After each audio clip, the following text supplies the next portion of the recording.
Mis hermanos, bendiciones, les habla un día más Teo Hernández.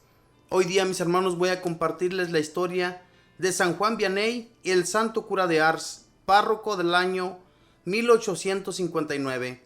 Pongamos atención, mis hermanos, veamos cómo este sacerdote, siendo un sacerdote sin sabiduría, sin estudio, llegó a ser un sacerdote de un pueblito muy pequeño, pero con mucho amor a Dios. Veamos cómo este sacerdote llegó a ser tan grande.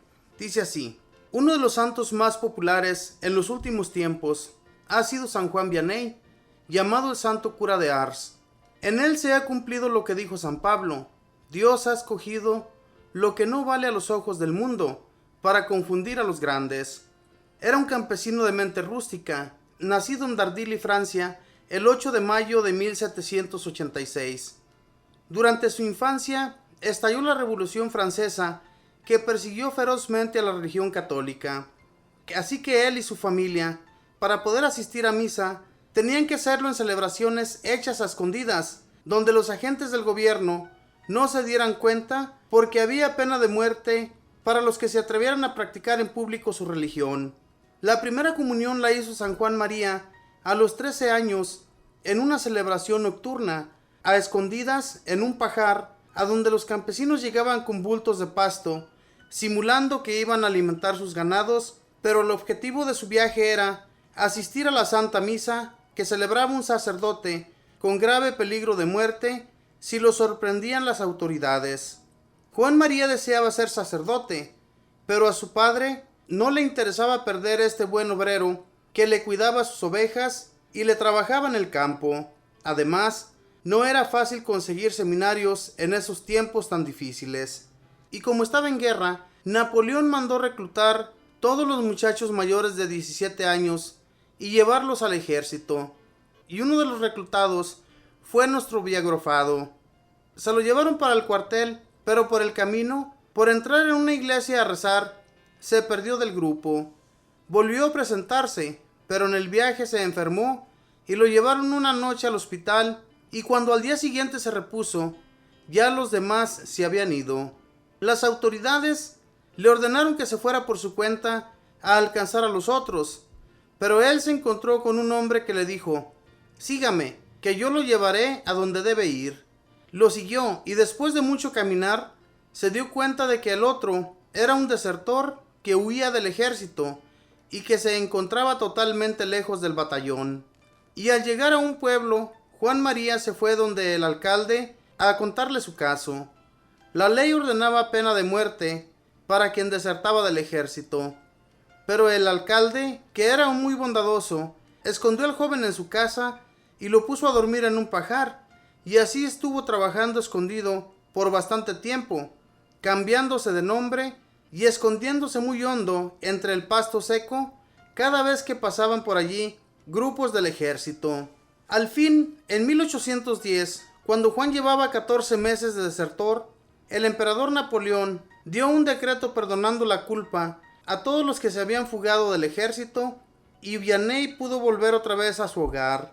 Trató de ir a estudiar al seminario, pero su intelecto era romo y duro y no logró aprender nada. Los profesores exclamaban: es muy buena persona, pero no sirve para estudiante. No se le queda nada, y lo echaron.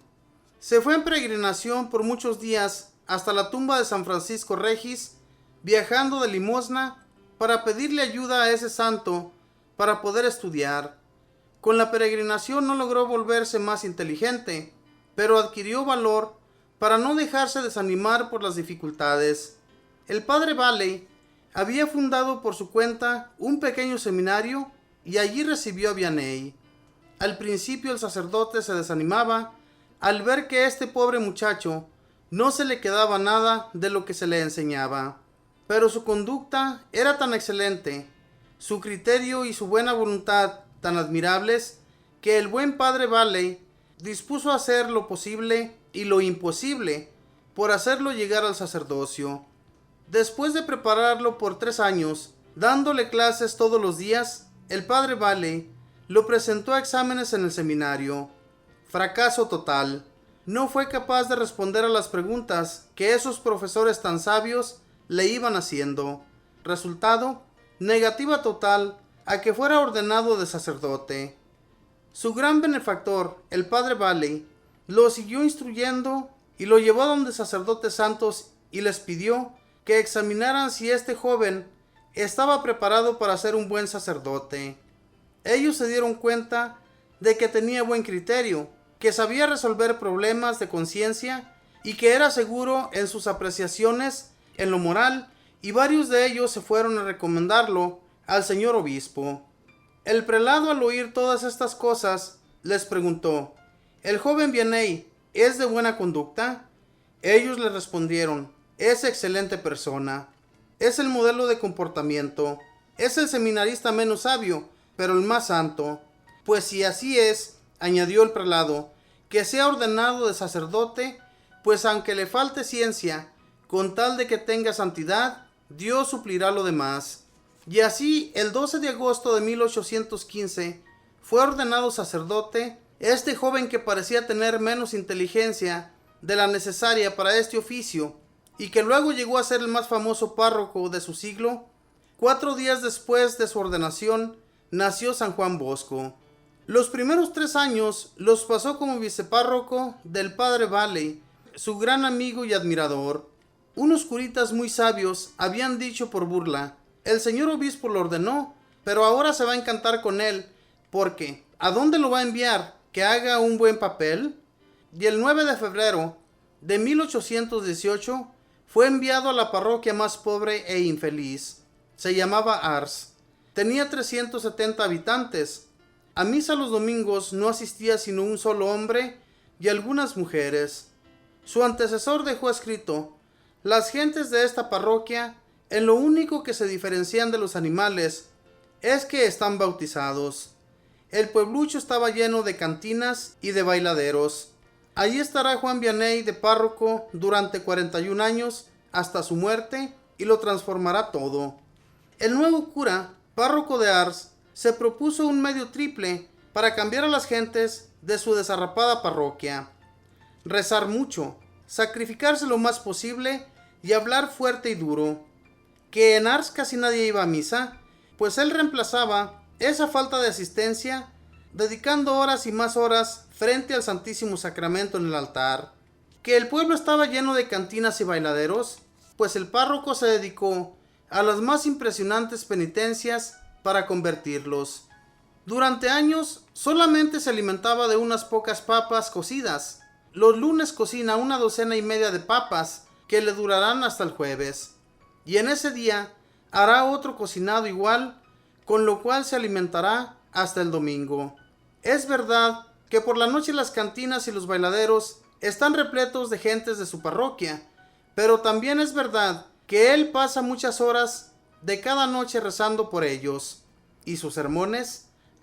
Allí sí enfoca toda su artillería, de sus palabras contra los vicios, de sus feligreses, y va demoliendo sin compasión todas las trampas con las que el diablo quiere perderlos. Cuando el padre Vianney empieza a hacerse famoso y muchas gentes se dedican a criticarlo, el señor obispo envía a un visitador a que oiga sus sermones y le diga qué cualidades y defectos tiene este predicador. El enviado vuelve trayendo noticias buenas y malas. El prelado pregunta: ¿tiene algún defecto los sermones del padre Vianney? Sí, monseñor. Tienen 3 defectos. 1. Son muy largos. 2. Son muy duros y fuertes. 3. Siempre habla de los mismos temas: los pecados, los vicios, la muerte, el juicio, el infierno y el cielo. ¿Y tienen también algunas cualidades esos sermones?, pregunta monseñor. Sí, tienen una cualidad, y es que los oyentes se conmueven, se convierten y empiezan una vida más santa de la que estaban llevando antes. El señor obispo, satisfecho y sonriente, exclamó: por esa última cualidad se le pueden perdonar al párroco de Ars los otros 3 defectos. Claro está que el padrecito hablaba también mucho de Jesucristo y de la Santísima Virgen. Los primeros años de su sacerdocio duraba 3 o más horas leyendo y estudiando para preparar su sermón del domingo. Luego lo escribía. Durante 3 o más horas pasaba por el campo recitándole su sermón a los árboles y al ganado para tratar de aprenderlo. Después se arrodillaba por horas y horas frente al Santísimo Sacramento en el altar, encomendando al Señor lo que iba a decir al pueblo. Y sucedió muchas veces que al empezar a predicar se le olvidaba todo lo que había preparado, pero lo que les decía el pueblo causaban impresionantes conversiones. Es que se había preparado bien antes de predicar. Pocos santos han tenido que entablar luchas tan tremendas contra el demonio como San Juan Vianney. El diablo no podía ocultar su callada rabia al ver cuántas almas le quitaba a este curita tan sencillo, y lo atacaba sin compasión, lo derribaba de la cama y hasta trató de prenderle fuego a su habitación. Lo despertaba con ruidos espantosos. Una vez le gritó: «Faldinegro odiado, agradézcale esa que llaman Virgen María, o si no, ya me lo había llevado al abismo». Un día, en una misión en un pueblo, varios sacerdotes jóvenes dijeron que eso de las apariciones del demonio eran puros cuentos del padre Vianney. El párroco los invitó a que fueran a dormir en el dormitorio donde iba a pasar la noche el famoso padrecito. Y cuando empezaron los tremendos ruidos y los espantos diabólicos, salieron todos huyendo en pijama hacia el patio y no se volvieron a atrever a entrar al dormitorio ni a volver a burlarse del santo cura de Ars. Pero él lo tomaba todo en calma y con humor decía: «Con el patas hemos tenido ya tantos encuentros que ahora parecemos dos compinches». Pero no dejaba de quitarle almas y más almas al maldito Satanás. Cuando concedieron el permiso para que lo ordenaran sacerdote, escribieron: «Que sea sacerdote, pero que no lo pongan a confesar, porque no tiene ciencia sobre ese oficio». Pues bien, ese fue su oficio durante toda la vida, y lo hizo mejor que los que sí tenían mucha ciencia e inteligencia, porque en eso lo que vale son las iluminaciones del Espíritu Santo, y no nuestra vana ciencia que nos infla y nos llena de tanto orgullo. Tenía que pasar 12 horas diarias en el confesionario durante el invierno y 16 durante el verano. Para confesarse con él, tenían que apartar turno con 3 días de anticipación. En el confesionario conseguía conversiones impresionantes. Desde 1830 hasta 1845 llegaron 300 personas cada día a Ars de distintas regiones de Francia a confesarse con el humilde sacerdote Vianney.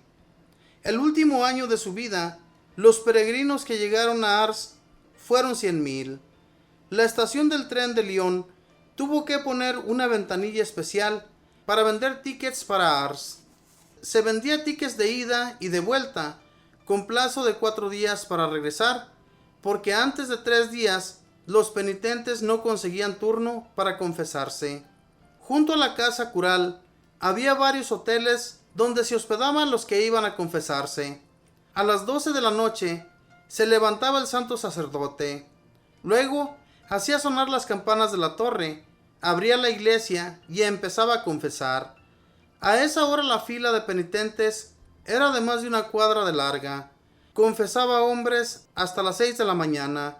Poco después, a las 6 empezaba a rezar los salmos de su devocionario y a prepararse para la Santa Misa.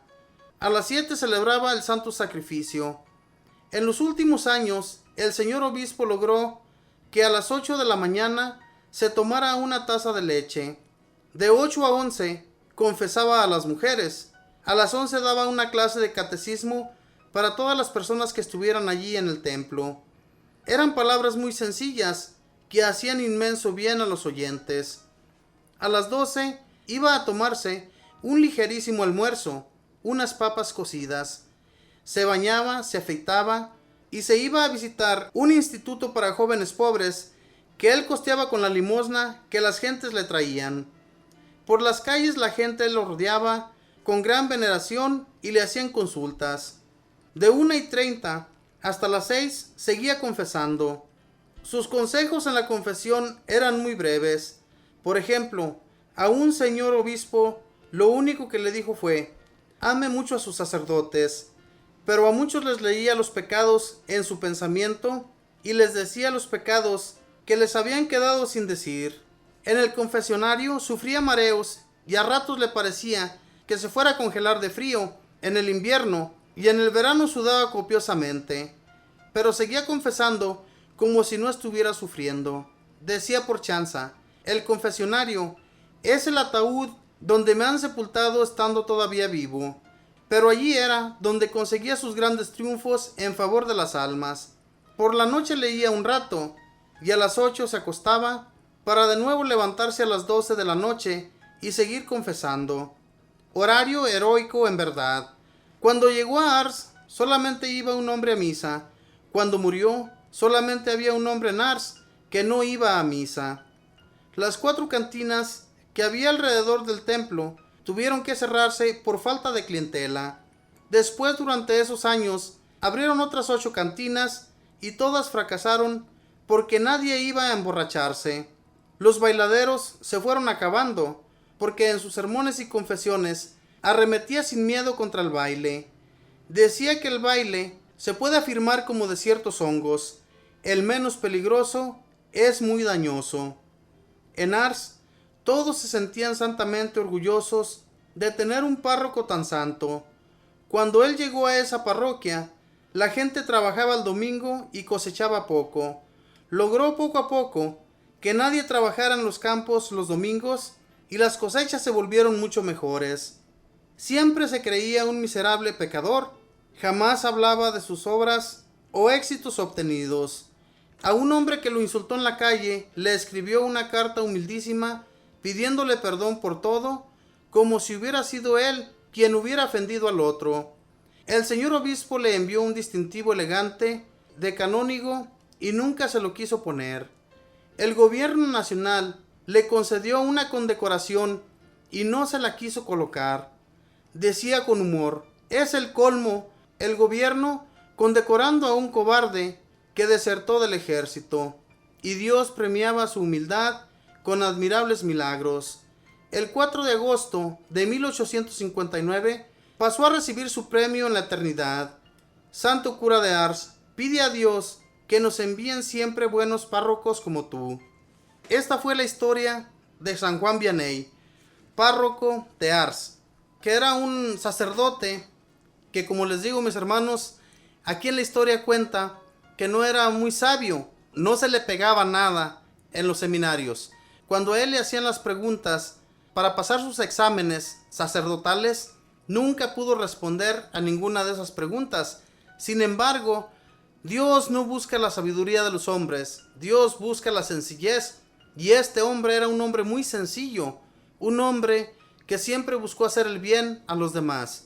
En ese pueblecito, mis hermanos, fíjense, toda la gente que se dedicaba a ir a los bailaderos, que se la pasaban en las cantinas, poco a poco fueron cerrando por las oraciones de este Santo Padre. Y más tarde, después, todas las gentes de los alrededores llegaban en el tren a quererse confesar con él y a escuchar misa con él, porque era un sacerdote que las palabras que él hablaba llegaban a los corazones de las gentes.